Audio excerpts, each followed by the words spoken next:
बिस्मिल्लाहिर्रहमानिर्रहीम। अज़ीज़ नाज़रीन सलामुन अलैकुम। मैं हूँ साजिद रिज़वी और आप देख रहे हैं हमारा बिल्कुल ही ख़ास प्रोग्राम कामयाबी के रास्ते। जी हाँ नाज़रीन, कई रास्ते हमारी ज़िंदगी में निकल कर आते हैं, लेकिन अगर हम इल्म की तरफ अपना कदम बढ़ाते हैं, आपके कदम को आगे बढ़ाने के लिए हमारे इस प्रोग्राम का मकसद है कि आपके इल्म में और ज़्यादा इजाफा किया जाए। आइए नाज़रीन, हमारे दरमियान मौजूद हैं Allen Mumbai faculty maths SM Raza sahab. सबसे पहले आइए उनसे मुलाकात करते हैं। अस्सलाम वालेकुम सर। अलैकुम अस्सलाम वरहमतुल्लाहि वबरकातुहू। और मेरी जानिब से तमाम नाज़रीन को सलाम अलैकुम। वालेकुम सलाम। सर, हम लोग ने काफ़ी कुछ बात की है, जैसा कि हमने वादा किया था। हमारे नाज़रीन ने भी उसी से रिलेटेड कुछ सवाल भी भेजे हैं और इतने सवालात आ रहे हैं क्योंकि टाइम नहीं मिल पा रहा है, क्योंकि बहुत कम वक्फा होता है इस पे बात करने के लिए। सो मैं चाहूँगा कि सबसे पहले जो हमारा जो पिछला सब्जेक्ट था, जैसा हमने नाज़रीन से वादा किया था कि हम NDA के बारे में बात करेंगे, नेशनल डिफेंस एकेडमी के बारे में। सो इसके बारे में आज चाहूँगा कि आप इन्फॉर्मेशन जो लोग जाना चाहते हैं इस फील्ड में, उसके बारे में आप बताएं। कबल इसके कि मैं इस सिलसिले में कुछ बात करूं, रमज़ान का महीना है और इसमें हज़रत अली अलैहिस्सलाम की शहादत की तारीख़ भी है, तो मैं चाहता हूं कि मौला के कुछ अक़वाल या जो उन्होंने इल्म के बारे में जो रोशनी डाली, उस पर मैं 2-3 जुमले यहाँ पे कहना चाहूँगा। जी। पहला तो मौला ने बड़ा एक फ़लसफ़ाना एक जुमला कहा कि दुनिया में यतीम वो नहीं है जिसका माँ और बाप नहीं है, बिल्कुल। दुनिया में यतीम वो है जिसके पास इल्म नहीं है। राइट। सो हमें इल्म हासिल करना चाहिए।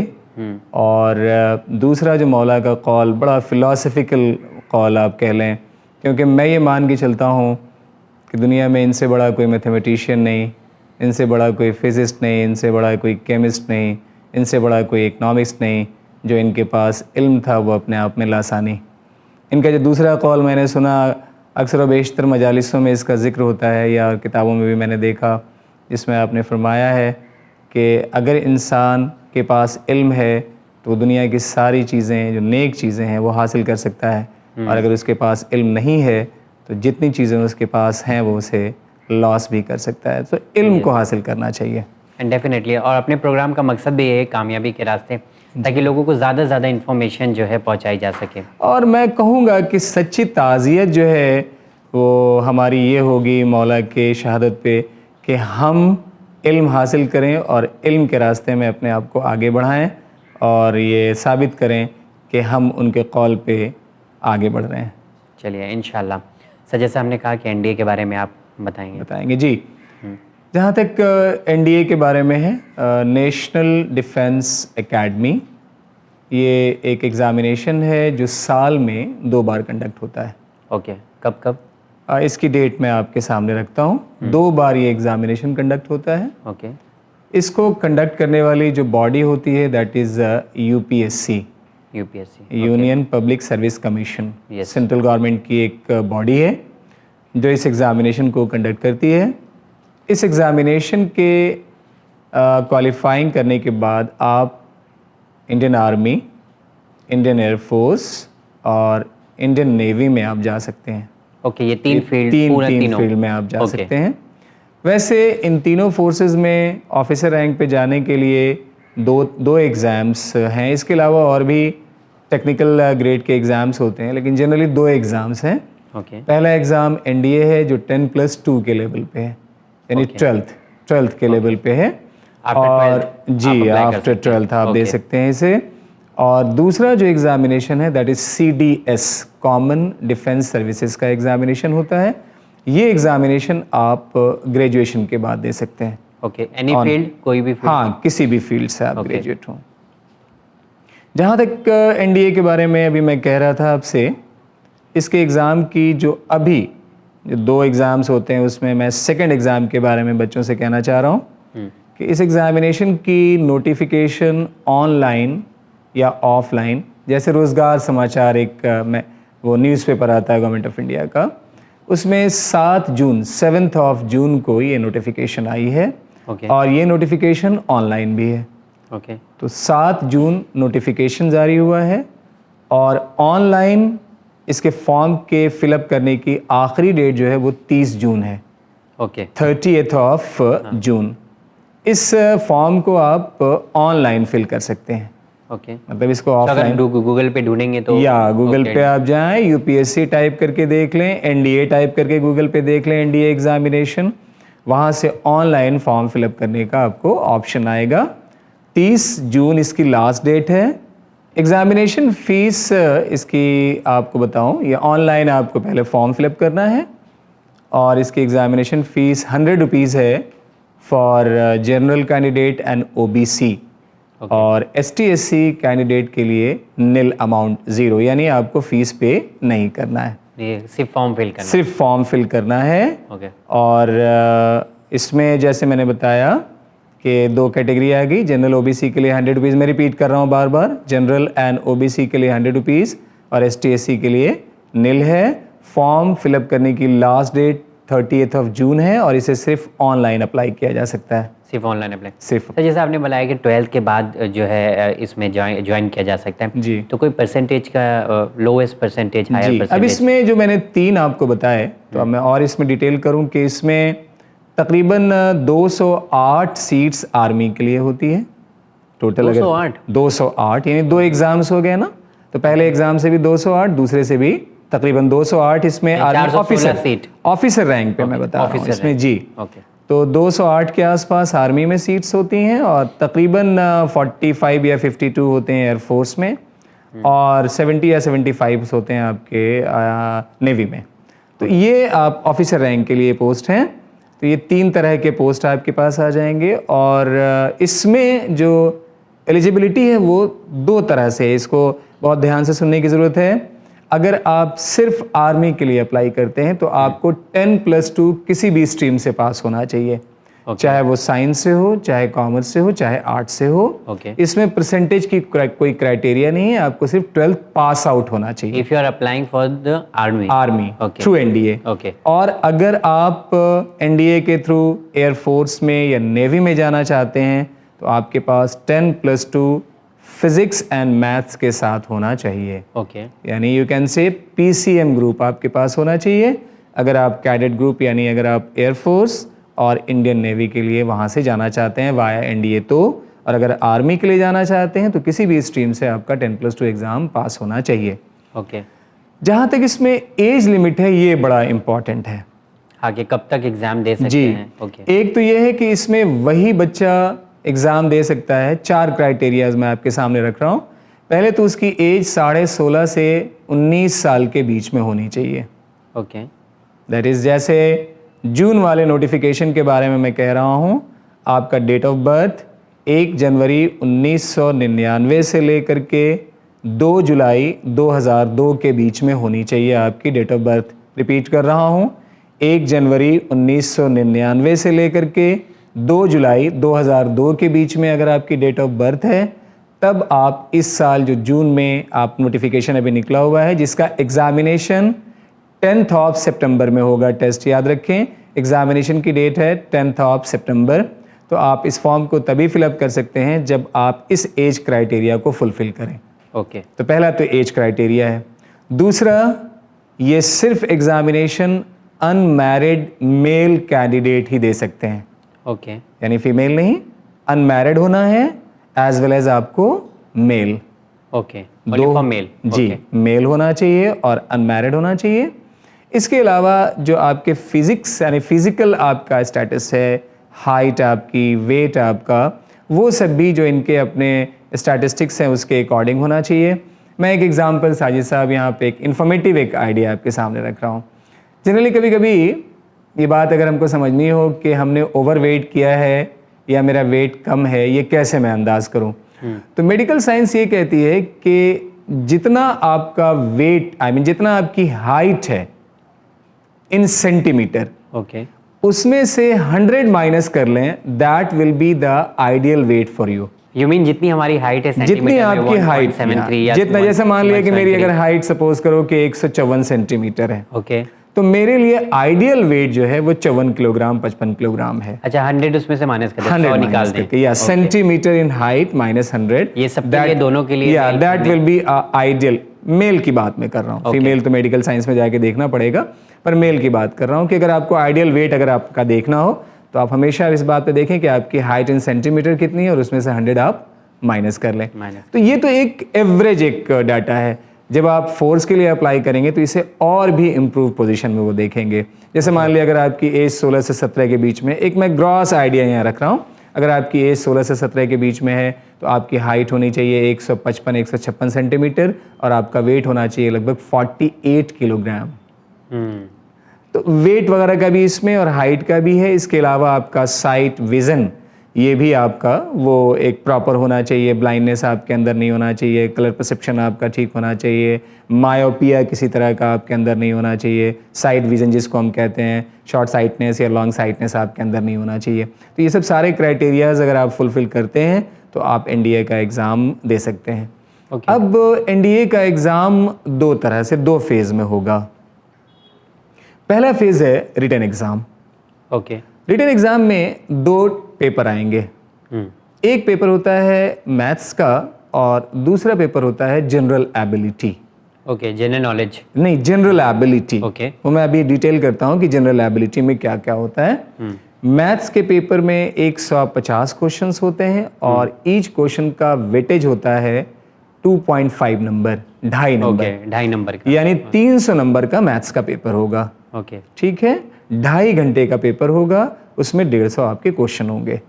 उसके बाद जो जनरल एबिलिटी का पेपर होगा उसमें भी वो 600 नंबर का पेपर होगा, उसमें 150 क्वेश्चन होंगे और एक क्वेश्चन का वेटेज होगा 4 मार्क्स। नंबर आज कितने रहेंगे इसके? इसमें भी 2.5 घंटे का टाइम होगा, 2.5 घंटे का, 150 क्वेश्चन होंगे, एक क्वेश्चन का वेटेज होगा आपका 4 नंबर, यानी 600 नंबर का जनरल एबिलिटी हो गया और 300 नंबर का मैथ्स यानी 900 नंबर का रिटन पेपर होगा आपका। नेगेटिव उसी तरीके से होगा क्योंकि सॉल्व करना तो बहुत डिफिकल्ट होगा, सीईटी जैसा एग्जाम होता है। एग्जैक्टली जैसे इंजीनियरिंग मेडिकल का ऑब्जेक्टिव टाइप पे क्वेश्चन होगा। एक क्वेश्चंस होंगे, 4 आंसर्स होंगे, कोई एक करेक्ट होगा, आपको उसे करेक्ट को बबल करना है और इसमें नेगेटिव मार्किंग होती है, जैसे इंजीनियरिंग या मेडिकल में नेगेटिव मार्किंग होती है। तो इसमें भी नेगेटिव मार्किंग होगा। समझा नहीं, नेगेटिव मार्किंग? नेगेटिव मार्किंग का मतलब अगर कोई क्वेश्चन गलत करते हैं तो उसके लिए जो आपने स्कोर किया उसमें से मार्क्स आपके डिडक्ट होंगे।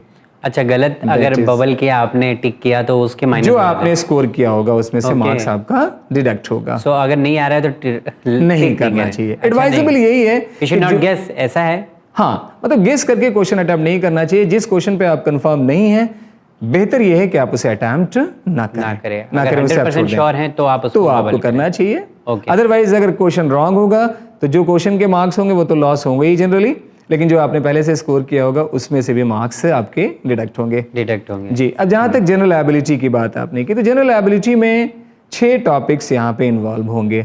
6 टॉपिक्स में आपकी इंग्लिश आ जाएगी, आपका साइंस आ जाएगा, आपका हिस्ट्री आप कह लें या जिसको कह लें करंट अफेयर्स आपका आ जाएगा, ज्योग्राफी आपकी आ जाएगी, आपका लॉजिकल रीजनिंग आ जाएगा, इंग्लिश आ जाएगा। यानी इस तरह के टॉपिक्स इसमें इंक्लूड होंगे। यानी आप ऐसे कह लें कि science, social, literature, mental ability, reasoning, इन सारी चीज़ों का कलेक्शन होगा पेपर सेकेंड। जिसमें 150 क्वेश्चंस होंगे और पर क्वेश्चन 4 मार्क्स होंगे। अच्छा सर, ये वही सिलेबस से होगा जैसे नॉर्मल 10+12 के बेस के ऊपर सिलेबस एग्जाम? एग्जैक्टली, सिलेबस बहुत ही बेसिक होगा। या इसके लिए कुछ और गाइड वगैरह खरीदनी पड़ती है? गाइड्स है मार्केट में, अगर आप देखें तो मैक्सिमम जितने भी पब्लिकेशंस हैं सारे एनडीए के लिए सेपरेट गाइड पब्लिश करते हैं। किसी भी जो अच्छी पब्लिकेशन की किताबें आप देखते हो मार्केट में, आप उससे एनडीए की गाइड ले सकते हैं। इसके अलावा अगर आप गूगल करें तो आपको 2-3 साल के एनडीए के पेपर भी यूपीएससी के साइट से मिल जाएंगे। आप उसे डाउनलोड करके देख लें कि पेपर में क्वेश्चन का वेरिएशन कैसे होता है। अच्छा, जो आपने कहा कि हाइट, वेट, ये सब रिटन एग्जाम के बाद होता है? यस, अब उसमें ये होगा कि जैसे पहला फेज होगा, पहला फेज आप जो रिटन एग्जामिनेशन मैंने बताया इसमें कट ऑफ होगी। उस कट ऑफ को क्वालिफाई करने के बाद फिर आपको personal interview and then medical test के लिए आपको बुलाया जाएगा। तो जहाँ तक कट ऑफ के बारे में मैं पिछले साल का कट ऑफ बच्चों से शेयर करना चाह रहा हूँ कि 900 मार्क्स में लगभग 340 was the minimum cut off. 340, यानी लगभग आप मान लें कि 30 से 40% के बीच में अगर आप एक्यूरेट अटैम्प्ट करते हैं तो आप फर्स्ट राउंड का टेस्ट आप क्वालिफाई कर सकते हैं। जिन क्वेश्चंस पे आपको ज़रा भी शक शुबा लगता हो, जिसके आंसर्स पे आप कंफर्म ना हो, आप उसे अटैम्प्ट नहीं करें, क्योंकि 900 में अगर आप 50% यानी 450 के आसपास आपका स्कोर होता है तो मुझे लगता है कि फर्स्ट राउंड आप आराम से क्वालिफाई कर लेंगे। कर सकते हैं। अच्छा सर, इसकी प्रिपरेशन के लिए कितना टाइम की ज़रूरत है, मतलब कब से प्रिपरेशन स्टार्ट करना चाहिए if I want to join NDA या नेवी आर्मी एनीथिंग? प्रिपरेशन में देखिए सिलेबस तो वही है, जैसे मैंने आपसे अर्ज किया कि सिलेबस 11 12 या 9 10 जितना आपने पढ़ा हुआ है वही सब सिलेबस वही है। ओके। आपको बस करना क्या है कि अगर आपको जैसे सितंबर 10 का एग्जामिनेशन फेस करना है तो आज से आप कहीं से भी आप पेपर डाउनलोड कर लें, यूपीएससी की साइट से जाके आप पेपर डाउनलोड कर लें, डाउनलोड करके क्वेश्चन का पैटर्न देख लें, कुछ गाइड्स ले लें और पर्टिकुलर जिस टाइप के क्वेश्चंस आते हैं आप उसकी प्रैक्टिस करें। मेरे ख्याल से टेस्ट इतना मुश्किल नहीं होता है जितना मुश्किल आईआईटी या नीट का टेस्ट होता है, तो बहुत आराम से आप इस टेस्ट को क्वालिफाई कर सकते हैं। सर आपने बताया कि एक एग्जाम तो आपने बताया डेट जी। और दूसरा कब होता है, आपने मतलब 2 बार अब साल उसके में बाद क्या होगा कि जैसे ही आप फर्स्ट राउंड क्वालिफाई करेंगे तो आपके पास सेकंड राउंड के लिए फिर कॉल आएगी। उसमें आप जाएंगे तो पर्सनल इंटरव्यूज़ होंगे, पर्सनल इंटरव्यू में अलग अलग लेवल के क्वेश्चंस वगैरह और ग्रुप डिस्कशंस होंगे, कुछ फिगर वगैरह दे के आपसे एक्सप्लेनेटरी वहाँ से पूछा जाएगा। वो डिपेंड करता है कि इंटरव्यू बोर्ड में बैठे हुए लोग आपको किस एंगल से जज करना चाहते हैं या आप किस फील्ड में जाने के लिए अपने आप को वहाँ पे एलिजिबल ठहरा रहे हैं। आप एयरफोर्स में जाना चाहते हैं तो उसके अकॉर्डिंग आपका इंटरव्यू होगा, अगर आप आर्मी में जाना चाहते हैं तो उसके अकॉर्डिंग आपका इंटरव्यू होगा, अगर आप नेवी में जाना चाहते हैं तो उसके अकॉर्डिंग इंटरव्यू होगा। और यहाँ पर आप देखें कि उसके बाद फिर जो मेडिकल टेस्ट होगा वो बड़ा इंपॉर्टेंट होता है।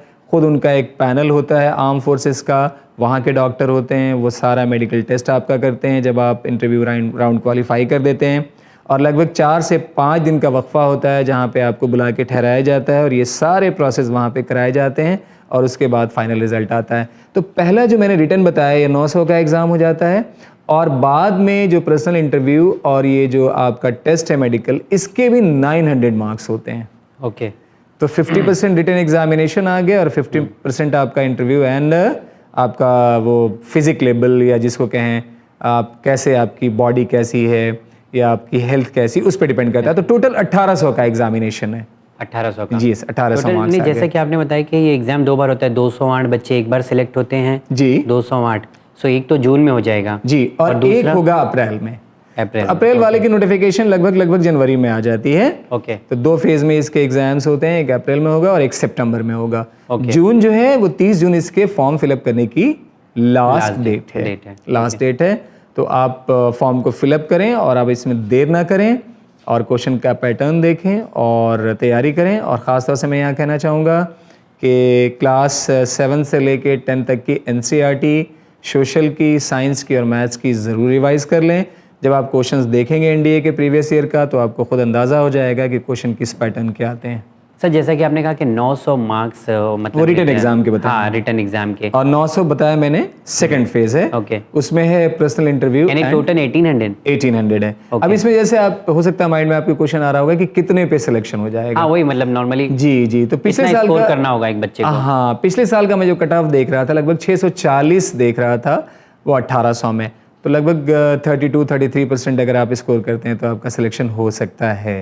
तो उसमें वो भी कंसीडर किया जाएगा, मेडिकल का पॉइंट ये सब भी रखा सारे मतलब 1800 यानी 900 आपके रिटन एग्जाम के आ गए। तो उसमें जो मैंने कट ऑफ बताया 340-335 लगभग वहाँ जाता है और लगभग आप देख लें कि इधर भी वैसे ही है। ओवरऑल अगर आप 1800 में देखेंगे तो 640-650 प्लस आपको लाना चाहिए। ओके जी सो इजीली आप एडमिशन आपको मिल जाएगा। हाँ मतलब रिटन एग्जामिनेशन उतना मुश्किल नहीं होता। मेन जो है वो पर्सनल लेवल का interview as well as physical test, physical fitness का जो टेस्ट होता है। अच्छा इसमें एक यहाँ पे नाजरीन के इन्फॉर्मेशन के लिए एक बात मैं कहूँगा कि बहुत सारे शहरों में लाइक चंडीगढ़ है, एक शहर बड़ा मशहूर है, वहाँ पे कुछ इस तरह के भी ऑर्गेनाइजेशन है जो पर्टिकुलर 10 से 15 दिन की स्पेशल सेकेंड फेज के लिए कोचिंग चलाते हैं जिसमें पर्सनल इंटरव्यू और इन सब सारी चीज़ों की एक अलग से ट्रेनिंग दी जाती है। तो अगर आपका बच्चा फर्स्ट फेज क्वालिफाई करता है तो आप वहाँ अप्रोच कर सकते हैं। इसके लिए कोई क्लास लेने की ज़रूरत है, क्लासेस, ट्यूशन है? लेकिन मुझे नहीं लगता है कि रिटन एग्जामिनेशन का लेवल उतना टफ होता है कि आपको अलग से कोचिंग की ज़रूरत है। आपको एक अच्छी गाइड लें और उससे अपने आप को प्रिपेयर करें। आप रिटन एग्जामिनेशन बड़े आराम से आप क्रैक कर सकते हैं। बस केयरफुल रहिएगा, उस क्वेश्चन को कभी अटैम्प्ट नहीं करें जिस पे आप कंफर्म नहीं हो। इस चीज़ों का ध्यान रखना है। जी ओके, सवाल की तरफ बढ़ें। हाँ थैंक यू सर, हम लोग ने काफ़ी कुछ एनडीए के बारे में बात किया, लेकिन अभी भी ये जो है हाफ इन्फॉर्मेशन प्रोवाइड की गई है। अगले एपिसोड में आपको और ज़्यादा इनके बारे में इन्फॉर्मेशन दी जाएगी, बिकॉज हमारे पास क्वेश्चन बहुत है तो हम चाहते हैं जो व्यूवर्स के क्वेश्चन है सर वो खाली नहीं जाना चाहिए, क्योंकि वो आस लगाए हैं और वो जानना चाहते हैं और वक्त ऐसा है कि उनको फैसले लेने हैं। तो मैं चाह रहा हूँ कि जो सवालात हैं वो हम ज़्यादा से ज़्यादा ले लें ज़रूर और आप इन्फॉर्मेशन थोड़ा थोड़ा करके हम प्रोवाइड करते रहेंगे ज़रूर लें आप, इंशाल्लाह। ज़रूर ओके सर। सर बढ़ते हैं सवाल की तरफ। ओके जी। सर, पहला सवाल है फौजिया जैदी का, कह रही हैं अस्सलाम वालेकुम। वालेकुम सलाम फौजिया, देहरादून से हूँ, मैंने बीएससी सीबीजेड से की हूँ। मैं एसएससी 10+2 और ग्रेजुएट लेवल की तैयारी कर रही हूँ। पिछले साल भी दिया था तो नहीं हुआ था, तो प्लीज़ थोड़ा गाइड करें कैसे प्रिपरेशन करूँ। फौजिया, एसएससी के बारे में कहूँगा, जो बायोलॉजी के बच्चे होते हैं जनरली थोड़ा सा उनकी मैथ्स वीक होती है। तो एसएससी में हो सकता है कि आपकी मेंटल एबिलिटी, रीजनिंग या मैथमेटिकल पोर्शन जो होगा उसमें थोड़ी सी कमी रह गई होगी, तो आप इसको मजबूत करें। और देखें आप साजिद साहब, एक बड़ा अजीब सा एक पैटर्न आपको बता रहा हूँ। आप हायर लेवल पे किसी भी एग्जामिनेशन को जब आप जॉब के लिए देंगे तो उसमें एक कॉमन टॉपिक आपको हर एग्जामिनेशन में दिखाई देगा, that is mental ability, reasoning. Okay. और ये टॉपिक किसी भी बोर्ड का के सिलेबस का कोई पार्ट नहीं है। नहीं है, राइट। तो इसकी तैयारी आपको जब एग्जामिनेशन आप फेस करने जाते हो तब आप उसी वक्त उसी पार्ट ऑफ टाइम से करना शुरू करते हो। ओके। तो हो सकता है कि जिस लेवल के क्वेश्चंस मेंटल एबिलिटी या रीजनिंग में या मैथमेटिकल्स जो बेस क्वेश्चंस या मैंसुरेशंस या ज्योमेट्री के जो क्वेश्चंस होंगे, हो सकता है उसकी तैयारी फौजिया आपकी ठीक नहीं होगी। मैं कहूँगा कि एक बार मैथ्स थोड़ा सा आप स्ट्रॉन्ग करके आप दें, इंशाल्लाह ये टेस्ट बहुत मुश्किल नहीं होता है, आप ज़रूर इसे क्वालिफाई कर सकती हैं। Okay, thank you sir. बढ़ते हैं अगले सवाल की तरफ। अगला सवाल है सैयद काजिम अली, वो कह रहे हैं अस्सलाम वालेकुम। वालेकुम सलाम Kazim, I have completed my graduation. While I was appearing for my graduation, I used to do part-time job as an accountant. And since I am interested in account, I want to grow up in this field and make my career. So can you please give me some guide for the same? Kazim साहब, बहुत सारे certificate course भी हैं जिसको आप करके इस field में आगे बढ़ सकते हैं, लेकिन अगर आपका बहुत अच्छा इंटरेस्ट है और आपको लगता है कि इस फील्ड में आपको बढ़ना चाहिए तो मैं कहूँगा कि आप एक बार सीए की तरफ सोचें और सीए करने की कोशिश करें इंशाल्लाह। क्योंकि आपका इंटरेस्ट है, मुझे लगता है कि आप फील्ड में बहुत आगे बढ़ेंगे, तो सीए की तरफ आप बढ़ें। ओके, सीए के बारे में भी बात करना बाकी है अभी जी कुछ जी, हद तक। सीए के बारे में इसके बाद किसी एपिसोड में इंशाल्लाह ज़रूर डिटेल किया जाएगा कि सीए का कोर्स आप कैसे करेंगे, क्या क्या रास्ते हो सकते हैं। ओके सर, संजय ठाकुर का सवाल है, ये पूछ रहे हैं what is the benefit of going for KVPY after 10th। Sanjay Thakur ji, बहुत बहुत शुक्रिया कि आप चैनल विन देखते हैं और सवाल करते हैं हमसे। KVPY किशोर वैज्ञानिक प्रोत्साहन योजना, ये गवर्नमेंट ऑफ इंडिया का एक स्कॉलरशिप स्कीम है। इस स्कॉलरशिप को क्वालिफाई करने पे आप इंडियन इंस्टीट्यूट ऑफ साइंसेज में डायरेक्ट एडमिशन ले सकते हैं, जहां से आप math, physics, chemistry, biology, material science, environmental science में आप हायर रिसर्च की तरफ जा सकते हैं। गवर्नमेंट ऑफ इंडिया आपको हर महीने 5000 का स्कॉलरशिप प्रोवाइड करती है और इसके साथ साथ पूरे साल आपके प्रोग्रेस को देखते हुए एक्स्ट्रा 20,000 रुपये की स्कॉलरशिप और भी गवर्नमेंट प्रोवाइड करती है। तो KVPY का सबसे बड़ा फ़ायदा ये है कि आप इंडियन इंस्टीट्यूट ऑफ साइंसेज में डायरेक्ट एडमिशन पाते हैं। और याद रखें कि इंडियन इंस्टीट्यूट ऑफ साइंसेज में एडमिशन पाने का एक दूसरा भी तरीका है कि आप JEE मेंस को क्वालिफाई करने के बाद IIT एडवांस को क्वालिफाई करके तब आप जा सकते हैं, और यहाँ पे डायरेक्टली KVPY क्वालिफाई करने के बाद आपको इंडियन इंस्टीट्यूट ऑफ साइंसेज में डायरेक्ट दाखिला मिल सकता है। Okay, thank you sir. Sir बढ़ते अगले सवाल की तरफ। नसीन मोहम्मद का, इनका बहुत बड़ा सवाल है सर, मैं इसको शॉर्ट करना चाहूँगा। अस्सलाम वालेकुम। वालेकुम सलाम, दिल्ली यूनिवर्सिटी से 12th पास हूँ विद 90%। अब ये BA MS में एडमिशन लिया है दिल्ली यूनिवर्सिटी तिब्बी आयुर्वेदिक एंड यूनानी कॉलेज में, पर इन्हें ऐसा लग रहा है कि इसमें ज़्यादा स्कोप नहीं है, फ्यूचर में कोई जॉब अपॉर्चुनिटी नहीं है। सो ये आगे सोच रहे हैं कि क्या B फार्मेसी या BSc बायोलॉजी मैं साथ में करूँ, या स्कोप आगे है इनका कि नहीं। ये टोटली कंफ्यूज हैं। ये BSc बायोमेडिकल भी करना चाहते हैं, अगर करते हैं ये सब जी, सो क्या अच्छे आगे स्कोप है, और ये बाहर भी जाना चाहते हैं। अल्टीमेटली किसी भी हायर जब एजुकेशन की तरफ आप बढ़ते हैं तो सब्जेक्ट की इन डेप्थ नॉलेज आपको लेनी होती है, और एडवाइजेबल ये है कि आप उसी तरफ कदम बढ़ाएं जहां आपके दिल से जिस कोर्स के लिए आवाज़ निकलती हो। अगर आपको लगता है, देखिए BAMS में भी या BUMS में या BHMS में भी जॉब की कमी नहीं है। अगर आप अपने अंदर कैपेबिलिटी डेवलप करके और कोर्स को कंप्लीट करते हैं तो डेफिनेटली बहुत सारे आजकल गवर्नमेंट ऑफ इंडिया की जो स्कीम आई हुई है, इन सब सारे मेडिकल के कोर्सेज़ को अपग्रेड करने की या इसको और हाईलाइट करने की, उससे जॉब की बहुत सारी अपॉर्चुनिटी क्रिएट हो रही है। तो ऑप्शंस आपके लिए हैं, ऐसा नहीं है कि ऑप्शन नहीं है, लेकिन पहले आप अपने दिल की आवाज़ और अपने इंटरेस्ट को भी देखें। आप इस कोर्स को इंटरेस्ट के साथ करें, जॉब ऑप्शन है, और अगर आपको लगता है कि नहीं मुझे दूसरी तरफ माइग्रेट होना है तो आप माइग्रेट हो सकते हैं, बी फार्मा में आप निकल सकते हैं, या आप बीएससी से आप बायो में और भी लाइफ साइंसेज हैं उस तरफ कोई कोर्स करके रिसर्च की तरफ बढ़ सकते हैं। तो ऑप्शंस आपके सामने हैं, बस आप अपने दिल और अपने दिमाग की आवाज़ पहले सुनिए।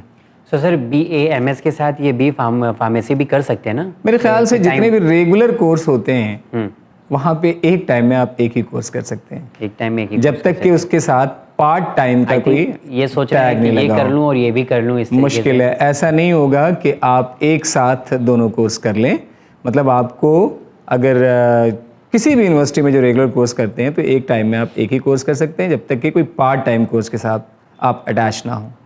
सर बढ़ते हैं अगले सवाल की तरफ। अगला सवाल है सुहेल खान का। My question is that I recently pass 10th class. I want to become a automobile engineer but my friend says in that field you will not get career. Are they right? Please give me friend influence. क्या लगता है आपको?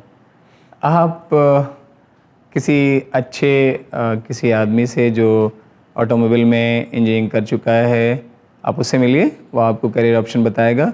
और आप तो देख रहे होंगे आपके आसपास दिन ब दिन गाड़ियों की तादाद बढ़ती ही जा रही है। सो ऐसा नहीं है कि ऑटोमोबाइल सेक्टर में जॉब नहीं है, तो ऑटोमोबाइल से बहुत जॉब है। ऑटोमोबाइल सेक्टर से आप इंजीनियरिंग करें, बेखौफ होके करें, सब्जेक्ट को मन से ध्यान लगा के पढ़ें। बहुत सारे जॉब अपॉर्चुनिटीज़ आपके सामने, मारुति है, हुंडई है, और जितनी सारी फॉरेन की कंपनीज़ हैं उनके प्लांट इंडिया में आके अभी लगाए जा रहे हैं, तो जॉब क्रिएट हो रहे हैं। हाँ, इसमें थोड़ा सा मैं एक टेक्निकल एडवाइस इनके लिए रखना चाहूँगा। देखिए, मैकेनिकल से भी अगर ये चाहे तो इंजीनियरिंग कर सकते हैं, और बाद में मैकेनिकल से ये अपने आप को स्विच ओवर करके एमटेक में ये उस तरफ निकल जाएं। ओके, तो एक ये भी करियर ऑप्शन निकल सकता है। दो ऑप्शन आ जाएंगे जी, मैकेनिकल के बाद आप एमटेक कर लें उस तरफ जाके, और अगर नहीं, दिल से अगर आपकी आवाज़ आ रही है कि आपको जाना चाहिए इस तरफ ऑटोमोबाइल में, तो definitely you can go through automobile. यहाँ पर मैं एक एग्जांपल आपके सामने रख रहा हूँ कि Delhi university, I mean DTU, Delhi में एक कॉलेज है, दिल्ली कॉलेज ऑफ इंजीनियरिंग, जहाँ पे ऑटोमोबाइल इंजीनियरिंग का कोर्स है।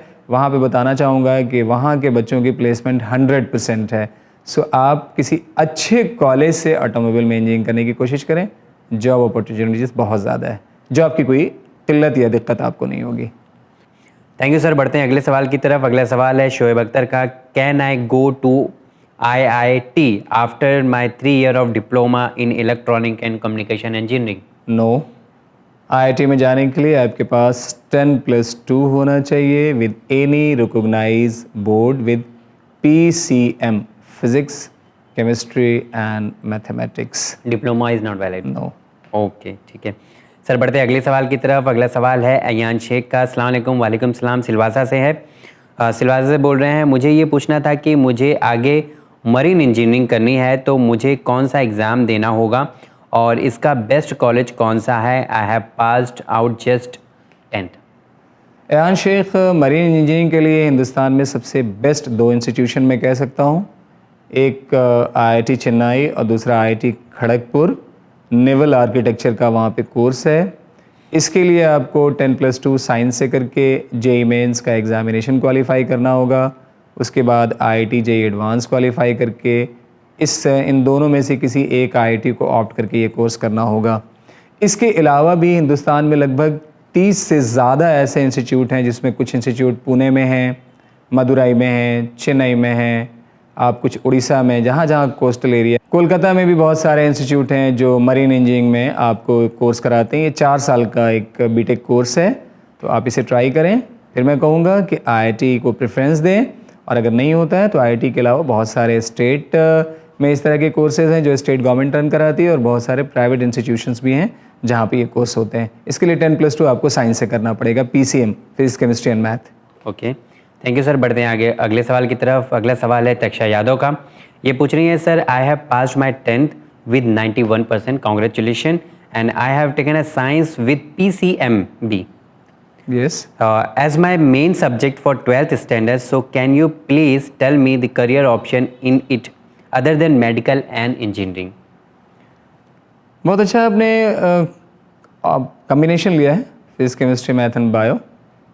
लेकिन यहाँ से अगर आपको करियर एक अच्छा करियर ऑप्शन चाहिए तो मैं कहूँगा कि अपने आप को किसी एक तरफ फोकस करें, आइदर फिजिक्स केमिस्ट्री मैथ या फिजिक्स केमिस्ट्री बायो। अगर फिजिक्स केमिस्ट्री बायो की तरफ आप रखते हो तो मैथ्स को आप सिर्फ पास होने के लिए, यानी कि सब्जेक्ट को ऐसा रखो कि पास होने के लिए यानी 70s 80s में आपके मार्क्स हैं, बल्कि और भी अच्छा करने की कोशिश करो, लेकिन फोकस किसी एक स्ट्रीम की तरफ, मेरे कहने का मतलब किसी एक स्ट्रीम की तरफ फोकस करने की कोशिश करो। मेडिकल और इंजीनियरिंग छोड़कर आप बताइए। हाँ, वही मैं बताना चाह रहा था कि किसी एक की तरफ आप फोकस करो, आइदर बायो ग्रुप या मैथ्स ग्रुप। मैथ्स रखो एडिशनली अगर बायो ग्रुप की तरफ जाना है, या बायो रखो, लेकिन किसी एक तरफ फोकस करो। अब उसमें रिसर्च की फील्ड बहुत वाइड निकल के आपके लिए आएगी। सपोज अगर मैं आपसे कहूँ कि PCM फिजिक्स केमिस्ट्री मैथ के फील्ड में अगर आप जाएं तो आप मैथ से रिसर्च कर सकते हैं। इसके लिए बेहतर, सबसे बेस्ट प्लेटफॉर्म ये होगा कि आप IITs में जाएं, वहाँ पे applied maths, applied physics, applied chemistry से आप 5 ईयर का इंटीग्रेटेड कोर्स होता है, उसे करके वहाँ से पोस्ट ग्रेजुएशन के बाद आप वहाँ से रिसर्च करें और आगे बढ़ सकते हैं। जैसे पिछले क्वेश्चन में मैंने KVPY का एक आपको प्लेटफॉर्म बताया, आप KVPY आप दें क्लास में 11th और 12th में। आप 11th में भी KVPY दे सकती हैं, 12th में भी दे सकती हैं। KVPY क्वालिफाई करने के बाद आप इंडियन इंस्टीट्यूट ऑफ साइंसेज में जाके मैथ्स में, केमिस्ट्री में, फिजिक्स में, बायोलॉजी में, मटेरियल में या एनवायरमेंटल साइंस में आप रिसर्च कर सकती हैं। ये सब सारे फील्ड्स हैं जो मेडिकल और इंजीनियरिंग के अलावा निकल के आते हैं। हम लोगों ने पहले भी एक प्रोग्राम किया था करियर ऑप्शन इन साइंस, तो उसमें आप ज़रूर देखिएगा, हम लोगों ने बहुत सारे ऐसे फील्ड बताई है जो मेडिकल और इंजीनियरिंग के अलावा आपको बायो से मिल सकती है, और I mean physics chemistry math में इंजीनियरिंग के अलावा बहुत सारे फील्ड हैं जिसको हम लोगों ने डिटेल किया है। एक बार उस एपिसोड को आप ज़रूर देखें, यूट्यूब पे अवेलेबल है। ओके सर, बढ़ते हैं अगले सवाल की तरफ। अगला सवाल है, my name is Ejaz Qureshi from Maharashtra. I have tried for MBBS but my score is not so good. So which field you will suggest me after completed my 12th science PCB? Medical entrance में number of attempt होते हैं, 3 attempt हैं आपके NEET में। मैं कहूँगा कि अगर आपका फर्स्ट अटैम्प्ट रहा हो तो एक अटैम्प्ट आप एक और लगाएं और देखें कि आपके पिछले वाले एग्जामिनेशन में क्या क्या कमी रह गई थी, उस कमी को पर्टिकुलरली दूर करें। देखिए, मैं यहाँ पे और एक बड़ा अहम से एक बात कहना चाहूँगा साजिद साहब। वो ये है कि जनरली बच्चों के पढ़ने का तरीका क्या होता है कि जो सब्जेक्ट इनको बहुत अच्छा आता है उसी को बार बार पढ़ते करते हैं, और जो चीज़ इनकी वीक है उसको छोड़ देते हैं। तो उसमें क्या होता है कि जो वीकनेस है वो आपकी और डे बाय डे बढ़ती जाती है। तो राइट रास्ता ये होता है कि जो आपको बहुत अच्छा आता है उसे तो आप मेंटेन करें, और जो आपको नहीं आता है एग्जामिनेशन से पहले उस कमी को आपको दूर करना है। तो आप देख लेंगे मेडिकल एंट्रेंस में आपकी क्या वीक रह गई होगी। मुझे लगता है कि शायद फिजिक्स रही होगी, क्योंकि जनरली बच्चों की फिजिक्स वीक रह जाती है। तो फिजिक्स को एक बार ठीक करें आप, और फिजिक्स ठीक करने के लिए थोड़ा सा मैथ्स की तरफ आप देख लें। मैथ्स की ट्रिग्नोमेट्री या बेसिक जो मैथ्स लगती है उसको एक बार रिवाइज कर लें, और इंशाल्लाह आप ट्राई करें, मेडिकल में आपका होगा। और अगर मेडिकल के अलावा भी आप फील्ड देखना चाहते हैं तो जैसे कि मैंने पिछले क्वेश्चन में भी अर्ज किया है कि बहुत सारी फील्ड होती हैं, उसका जिक्र ऑलरेडी हम लोगों ने पिछले प्रोग्राम्स में किया है। एक बार आप यूट्यूब पे देखें उस प्रोग्राम को, आपको बहुत सारी फील्ड मिलेगी इसके अलावा भी। Okay, thank you. बढ़ते अगले सवाल की तरफ। अगला सवाल है, अस्सलाम वालेकुम। वालेकुम सलाम sir, I am Afifa Zainab from Bangalore. I am commerce student in 12th standard. Sir, I have chosen a computer science. I need to know what are the exam and can write now in future, and also I want to know about CLAT CLAT. Thank you. Afifa, CLAT एक बहुत ही important examination आज की date में India में है, और जिस तरह से अभी हम लोगों ने NDA के बारे में डिटेल किया, इंशाल्लाह आने वाले टाइम में हम लोग क्लैट पे भी एक डिटेल प्रोग्राम करेंगे। आप एक बार क्लैट की तैयारी करें। क्लैट 10+2 के बाद आप अपीयर कर सकते हो, और नेशनल लेवल का टेस्ट है, 5 ईयर का इंटीग्रेटेड कोर्स है। इसे मैं और भी डिटेल करूंगा, लेकिन आप एक बार साइट पे क्लैट गूगल पे करके आप देख लें, इन्फॉर्मेशन आपको मिल जाएगी। अदरवाइज आने वाले टाइम में इंशाल्लाह इसे और भी मैं डिटेल करूंगा। ओके सर, बढ़ते अगले सवाल की तरफ। माई सेल्फ मोहम्मद शहीद। My sister pass 12th with science 70%, but she is 17 year old. That is why she can't participate in NEET. Kindly suggest. इसमें देखें, आपके नीट में जो एलिजिबिलिटी ऑफ एज है, क्राइटेरिया, एज क्राइटेरिया जो है, पहले तो जो मैंने वर्ड एलिजिबिलिटी यूज़ किया पहले बता दूं कि आपको 10+2 फिजिक्स केमिस्ट्री बायो से पास होना चाहिए। और एज क्राइटेरिया ये है कि 31 दिसंबर 2017 तक आपकी एज 17 साल होनी चाहिए। अगर उससे कम है तो आप नीट के लिए एलिजिबल नहीं हैं। This is age criteria. 31 दिसंबर 2017 तक आपकी एज 17 ईयर की होनी चाहिए। जी। अस्सलामुअलैकुम, वालेकुम सलाम। आपका प्रोग्राम कामयाबी के रास्ते देख रही थी। जामिया मिलिया इस्लामिया के मास कम्युनिकेशन कोर्स एशिया में नंबर 1 हैं और एक तमाम कोर्स आफ्टर ग्रेजुएशन है। अप्लाई करने की लास्ट डेट मार्च होती है। सर, ये आगे इन्होंने भी डिटेल लिखा है। शायद ये पिछला जो हम लोग ने सवाल किया था उस पे मास उन्होंने कम्युनिकेशन किया से रिलेटेड, जी, तो उन्होंने जी, जी। डिटेल लिखा हुआ है। जी, जी, जी, जी। सो सोशियोलॉजी डिपार्टमेंट एंड समथिंग।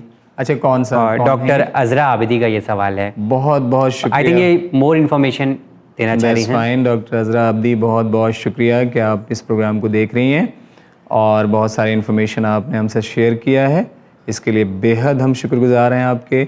और हम नाज़रीन में उन तमाम लोगों से कहना चाहते हैं कि किसी भी तरह की कोई इन्फॉर्मेशन अगर आपको किसी कोर्स के बारे में मालूम है तो आप हमसे शेयर करें। हम चाहते हैं कि वो बच्चों तक वो इन्फॉर्मेशन पहुँचे ताकि ये जानकारी उनको मिले और वो उनको एक प्रॉपर गाइडलाइन हम दे पाएँ।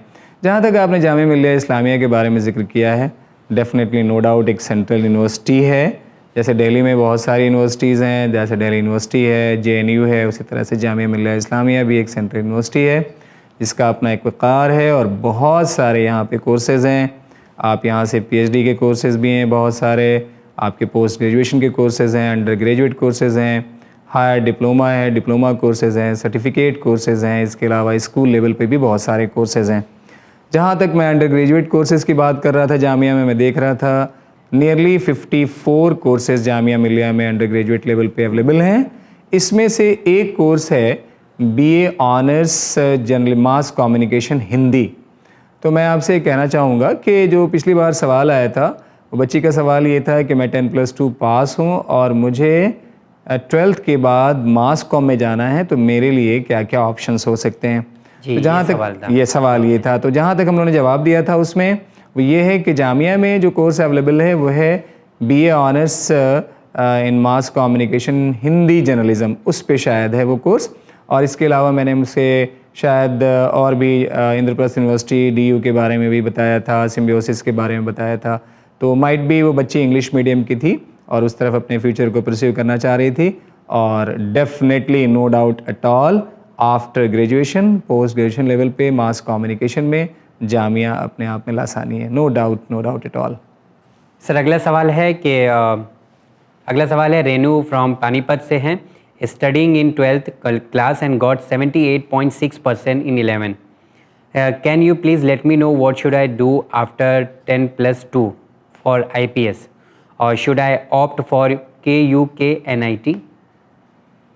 रेनू बहुत अच्छा कर रही हैं आप। 11 में जनरली 70+ मार्क्स को बहुत अच्छा मार्क्स कहा जाएगा। 78.6। वही मैं कह रहा हूँ, 70+ अगर आपका है तो एक अच्छा मार्क्स है। 12th में और भी कोशिश करें और 90s में जाने की कोशिश करें। जहाँ तक आपने IPS की बात की है तो इंशाल्लाह आने वाले टाइम में हम लोग UPSC एग्जामिनेशन के बारे में एक डिटेल प्रोग्राम करेंगे। लेकिन फिर भी मैं यहाँ पे आपको बता दूँ कि आप 10+2 के बाद कोई एक सब्जेक्ट आप जो आपको अच्छा लगता है उसको आपने ग्रेजुएशन में रखें।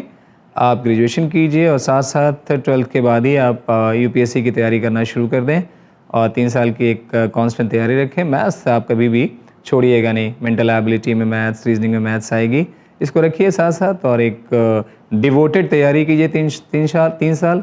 इंशाल्लाह उम्मीद करता हूँ कि एक अच्छा रिजल्ट आपके सामने होगा। अस्सलाम वालेकुम। वालेकुम सलाम। मैं सना हैदर नकवी गुजरात से। मैंने 12th साइंस बायोलॉजी किया है। मुझे MBBS के लिए फ़िलीपीन जाना है, तो क्या करूं, कैसे जाना है? सना, फ़िलीपीन जाने के लिए एक तो वहाँ देख सोच लें। रही है शायद वहाँ जाऊं तो अच्छा रहेगा। बल्कि पहले तो मैं कहूँगा कि फ़िलीपीन जाने से पहले एक बार नीट एक बार आप ट्राई करें। मेडिकल का कोर्स इंडिया से बाहर आप किसी कंट्री में अगर आप करते हैं और कोर्स कंप्लीट करने के बाद जब आप इंडिया में वापस आते हैं तो प्रैक्टिस करने के पहले मेडिकल काउंसिल ऑफ इंडिया का एक एग्ज़ामिनेशन होता है जिसे आपको क्वालिफाई करना होता है। तो एडवाइजेबल ये है कि आप पहले ट्राई करें नीट के लिए, देखें आप यहाँ पे क्या कर पा रही हैं। और फ़िलीपींस जाने के लिए जहाँ तक है आप एक बार गूगल करें और देखें, एडवाइजरी उसमें आपको मिलेगी कि किस किस तरह से आप वहाँ निकल सकती हैं। फ़िलीपींस के अलावा मैं कहूँगा कि मॉरिशस भी आपके पास एक ऑप्शन है, नेपाल में पोखरा में मेडिकल कॉलेज है, वहाँ भी एक ऑप्शन है, आप वहाँ भी देख सकती हैं। तो एक बार इन सब सारे ऑप्शंस को भी आप ट्राई कीजिए। सर, एक आखिरी सवाल की तरफ बढ़ते हैं। मेरा नाम दानिश अहमद है, मैं बिहार से हूँ। मैंने 12th NIOS बोर्ड से किया है दिया है, इस बोर्ड की वैल्यू है या नहीं, और मुझे बीटेक करना है, कौन सा प्राइवेट कॉलेज सही रहेगा? मैंने कोई भी एंट्रेंस एग्ज़ाम नहीं दिया है। NIOS से आप अगर 12th पास हैं तो आप किसी भी सेंट्रल बोर्ड के एग्ज़ामिनेशन के लिए आप एलिजिबल हैं, आप एग्ज़ाम दे सकते हैं। आप एक बार मैं कहूँगा कि एंट्रेंस ट्राई कीजिए प्राइवेट कॉलेज माइंड में लाने से पहले। अदरवाइज़ अगर आप प्राइवेट कॉलेज की तरफ बढ़ना चाहते हैं तो बहुत सारे प्राइवेट कॉलेज आपको अच्छे मिलेंगे। थोड़ा सा मैं इसमें आपके घर से दूरी तो होगी, लेकिन गाज़ियाबाद और नोएडा में बहुत सारे प्राइवेट ऐसे कॉलेज हैं जिनका स्टैंडर्ड बहुत ही अच्छा है। आप वहाँ एक बार ट्राई कर सकते हैं, जैसे मैं गलगोटिया बता रहा हूँ, या JSS है, या हाईटेक इंजीनियरिंग कॉलेज है। तो इस तरह के कुछ कॉलेजेस हैं जो प्राइवेट कॉलेज हैं जिनका स्टैंडर्ड काफ़ी अच्छा है, आप वहाँ से भी ट्राई कर सकते हैं। अस्सलाम वालेकुम। वालेकुम सलाम। I am Tanzeem from Jaunpur. मेरा क्वेश्चन ये है कि मैं 10th में हूँ और मैं टॉप करना चाहती हूँ। मैं फ़र्स्ट क्लास से टॉप करती आई हूँ, सो मुझे कितने आवर्स स्टडी करना चाहिए? Thank you so much. All the best for your thought, और इंशाल्लाह आप टॉप करेंगी। एक तो आपने बोर्ड शायद यहाँ मेंशन नहीं किया है कि आप किस बोर्ड से हैं, तो मैं CBSE बोर्ड को बेस मान के बता रहा हूँ। ओके। NCERT तो आप ठीक से करें। NCERT के अलावा एक बुक आती है जिसको एग्जाम्पलर प्रॉब्लम, NCERT, वो मैथ और साइंस दोनों की आती है। अगर आप गूगल करेंगी तो फ्री डाउनलोड का ऑप्शन है, आप उस बुक को भी करें। इसके अलावा मैं कहूँगा 20 ईयर्स प्रीवियस ईयर के क्वेश्चन बोर्ड्स के, उनको भी आप ठीक से टैकल करें। मैथ्स में एक दो और भी मार्केट में रिफ्रेशर्स आती हैं, लाइक RD शर्मा की रिफ्रेशर आती है, आप उसे भी ट्राई कर सकती हैं। और फिज़िक्स में मैं एक आपको बुक यहाँ से, केमिस्ट्री में एक अलग से बताऊँगा 10th लेवल पे, एक फाउंडेशन ऑफ फिज़िक्स करके HC वर्मा की फ़िज़िक्स की बुक आती है 10th क्लास के लिए, आप उसको देखें। प्रोफेसर P बहादुर की 10th के लिए केमिस्ट्री की बुक आती है। ये दोनों बुक्स मार्केट में अवेलेबल होंगी, आप इन्हें लें, इन्हें डिटेल से पढ़ें। इंशाल्लाह इससे आपको सब्जेक्ट का बहुत अच्छा नॉलेज होगा। प्रीवियस ईयर के क्वेश्चंस पेपर देखें, NCERT एग्जाम्पलर को करें, और साथ साथ NCERT के एक क्वेश्चन को प्रॉपर ढंग से आप रिवाइज़ करें। इंशाल्लाह डेफिनेटली आप टॉप करेंगी। सर सॉरी, हाँ हमारे पास टाइम नहीं है, लेकिन हमारे पास व्यूवर्स के बहुत सारे क्वेश्चन हैं। मैं प्रॉमिस करता हूँ कि अगले एपिसोड में वो क्वेश्चन को ज़रूर लिया जाएगा और आप तक उसके जवाब पहुँचाए जाएंगे। सर आज जैसा कि हमने NDA के बारे में बात की, और इसमें और भी ज़्यादा बात कर सकते हैं हम लोग आगे एपिसोड में। आर्म फोर्सेस में जाने के लिए जैसे मैंने अभी आपको कहा कि आर्मी, एयरफोर्स और नेवी, इसमें जाने का एक रास्ता तो आपका ये NDA हो गया, दूसरा रास्ता होगा CDS। इसके अलावा भी और भी बहुत सारे एग्ज़ाम्स हैं जिनके थ्रू आप आर्म फोर्सेस में जा सकते हैं। इंशाल्लाह नेक्स्ट एपिसोड में, जैसे साजिद साहब ने कहा, वो सारे रास्ते जो आपको NDA के अलावा जिससे आप इन फोर्सेस में जा सकते हैं उस पर डिस्कशन होगा। इंशाल्लाह अगला प्रोग्राम ज़रूर देखिएगा। Okay, thank you sir, thank you sir. नाज़रीन आपका भी बेहद शुक्रगुजार है हमारा ये प्रोग्राम कामयाबी के रास्ते, कि आप लगातार हमें अपने बेहतरीन सवालात भेजते रहते हैं और उसके जवाबात भी हासिल करते रहते हैं। नाज़रीन अगर आप भी नेवी, आर्मी और एयरफोर्स के बारे में जानना चाहते हैं और इसको कैसे ज्वाइन किया जाए, इसके बारे में भी अगर आपके पास कोई सवालात है तो आप अपने सवालात हमें ईमेल कर सकते हैं। हमारा ईमेल एड्रेस है winislam winislam@gmail.com, और अपने व्हाट्सएप के ज़रिए भी अपने सवालात आप हमें भेज सकते हैं। हमारा व्हाट्सएप नंबर है 9930474147। इस नंबर पर आप व्हाट्सएप के ज़रिए भी अपने सवालात भेज सकते हैं। नाज़रीन याद रहे, सवालात बहुत शॉर्ट में होने चाहिए, आपको एक्सप्लेनेशन इतना लिखने की ज़रूरत नहीं है। शायद से जो आप पूछना चाहते हैं वो आप बताएं और उसका जवाब यहाँ पर SM रज़ा सर आपको ज़रूर देंगे और उससे आप जो है फ़ायदा भी उठाएंगे। देखते रहिए चैनल में। शुक्रिया, खुदा हाफिज़।